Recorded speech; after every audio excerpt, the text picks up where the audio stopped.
দিল্লীত কেন্দ্ৰীয় গৃহমন্ত্ৰীক সাক্ষাৎ কৰিছে প্ৰমোদ বড়োৱে। এপছুৰ নেতৃত্বয়ো সাক্ষাৎ কৰিছে গৃহমন্ত্ৰী অমিত শ্বাহ। এনডিএফবিৰ নেতা ৰঞ্জন দৈমাৰীসহ ছগৰাকী কেডাৰক মুকলি কৰাৰ আশ্বাস প্ৰদান কৰিছে গৃহমন্ত্ৰীগৰাকীয়ে। আগন্তুক সংসদৰ অধিৱেশনত বিটিআৰ চুক্তি সম্পৰ্কত আলোচনাৰো আহ্বান জনোৱা হৈছে গৃহমন্ত্ৰীগৰাকীয়ে। ২৬ বিধানসভা নিৰ্বাচনৰ পূৰ্বে বিটিআৰৰ সমস্যাসমূহ সমাধান কৰিবলৈ কেন্দ্ৰক আহ্বান জনাইছে প্ৰমোদ বড়োৱে।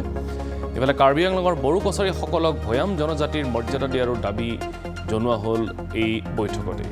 অমিত শ্বাহৰ সৈতে হোৱা সাক্ষাতৰ অন্তত জনালে এপছুৰ সভাপতি দীপেন বড়োৱে। এটা সজাতি দল আৰু লগতে বিটিআৰ প্ৰধান প্ৰমোদ বড়ো ডাঙৰীয়া, সাংসদ ৰঞ্জৰা নাৰ্জাৰী ডাঙৰীয়া, আগন্তুক মনচুন ছেশ্যন যি পাৰ্লিমেণ্ট ছেশ্যন আছে, ইয়াৰ আগমুহূৰ্তত দেশৰ মাননীয় গৃহমন্ত্ৰী অমিত শ্বাহ ডাঙৰীয়াক কৃষ্ণ মেনন মাৰ্গ যি চৰকাৰী বাসভৱনত আমি ৫:১৫ বজাত আজি সাক্ষাৎ কৰোঁ। আৰু সাক্ষাতৰ মূল উদ্দেশ্যটো আছিল যে আগন্তুক যি পাৰ্লিমেণ্ট ছেশ্যন হ'ব, ইয়াত বিটিআৰ চুক্তি অনুসৰি যি 4.3 দফা আছে, ১২৫ সংবিধান সংশোধনী বিধেয়ক আৰু আৰ্টিকল 280 এই বিধেয়ক পাৰিত কৰিব লাগে।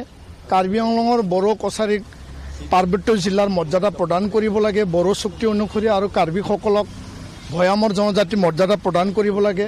বিটিআৰত শোণিতপুৰ বিশ্বনাথৰ অধিক গাঁও অন্তৰ্ভুক্ত কৰিব লাগে।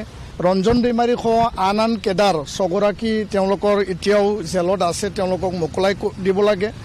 আমি আজি গৃহমন্ত্ৰী ডাঙৰীয়াক আমি সাক্ষাৎকালত আমি তেখেতক অৱগত কৰিছোঁ, আৰু আমাৰ যি সাক্ষাৎ ফলপ্ৰসূ আছিল, সৌহাৰ্দ্যপূৰ্ণ আছিল, আৰু তেওঁ এটাকৈ গোটেইখিনি বিষয় মানে কৰিম বুলি আমাক আশ্বাস আৰু বিশ্বাস দিছে। বড়ো জাতি ওপৰত গৃহমন্ত্ৰী ডাঙৰীয়াৰ যি আশীৰ্বাদ, সেই আশীৰ্বাদেদি আমি বড়ো চুক্তি অনুযায়ী যি আমাৰ দফাসমূহ আছে, সেই দফাসমূহ ক্ষীপ্ৰতাৰে ৰূপায়ণত আমি আগবাঢ়ি যাব পাৰিম। আৰু প্ৰধানমন্ত্ৰী ডাঙৰীয়া, গৃহমন্ত্ৰী ডাঙৰীয়া, অসমৰ মুখ্যমন্ত্ৰী ডাঙৰীয়াৰ এই যি আশীৰ্বাদ আৰু চুক্তিত যি মানে এই দফাক ৰূপায়ণৰ ক্ষেত্ৰত যি আগভাগ, তাৰ কাৰণে আমি কৃতজ্ঞতা আৰু ধন্যবাদ মই নিখিল বড়ো ছাত্ৰ সন্থা বড়ো জাতিৰ হৈ ধন্যবাদ জ্ঞাপন কৰিছোঁ।